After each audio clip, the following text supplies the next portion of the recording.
Restaurant থেকে তো অনেক চিকেন চাপ কিনে খাই, তো আজকে ভাবলাম বাসায় একটু ট্রাই করি, দেখি কেমন হয়।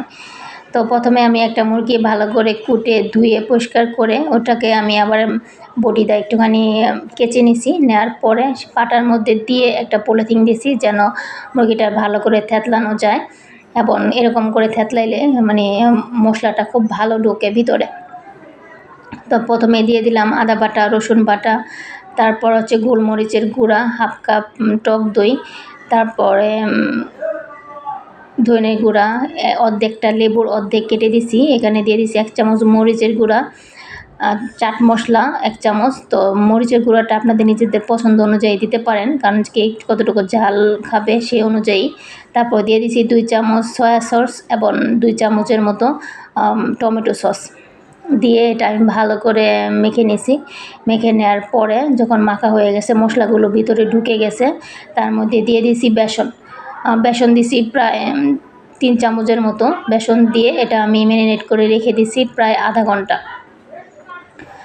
ঘন্টা পরে আমি এটা হচ্ছে মানে ভাজবো।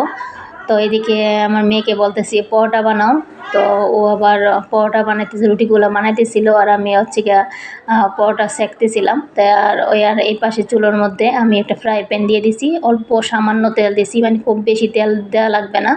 সামান্য তেল দিয়ে আমি মুরগির পিসগুলা, মানে একটা মুরগি আমি নিছিলাম, তো একটা মুরগি 4 পিস করছি, 4 পিসটা একসাথে দিয়ে দিছি।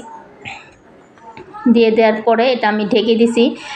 তো প্রথমে অনেক পানি ওঠে, পানি ওঠার কারণে মুরগিটা একেবারে সিদ্ধ হয়ে যায়।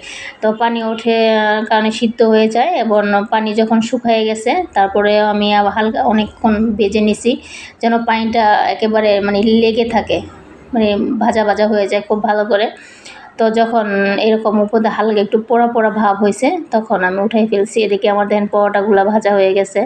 তো এটা খেতে যে এতটা মজা হবে এটা ভাবতে পারিনি, কারণ এর আগে আমি কখনো এভাবে একটু বাসায় ট্রাই করি নাই। তো আপনারা বাসায় ট্রাই করবেন, ওটা খেতে কিন্তু অনেক মজা, দোকানের চাইতেও ভালো মজা হয়, এবং খরচটাও দোকানে খেতে গেলে যা হয় তার চাইতে কম হয়।